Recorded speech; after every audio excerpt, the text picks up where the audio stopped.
Samahan niyo naman ako ngayon magluto ng almondigas. So, meron ako ditong kalahating kilong giniling na baboy. So, lagyan ko lang ng sibuyas, paminta, itlog, harina, konting asin.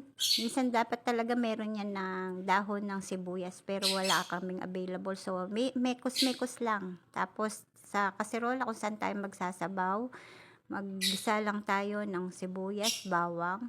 And then, lagyan natin ng Knorr cubes at saka ng patis. So, kapag okay na, lagyan lang natin ng tubig. Ayon sa inyong panukat.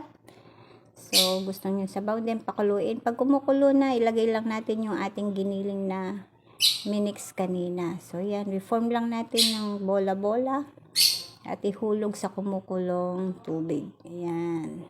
So, meron lang pala ako nilagay dyan ng siling haba at saka paminta. Hindi ko yan napakita kanina.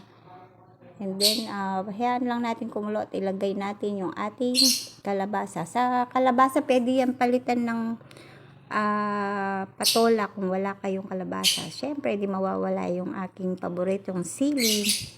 Saka na, pag kumulo na, malambot na yung kalabasa at yung karne. Lagay natin yung miswa at saka yung ating pechay. So, kung wala kang pechay, pwede rin dyan ang malunggay. So, yan, napakasarap ng ating pananghalian. Kain po tayo!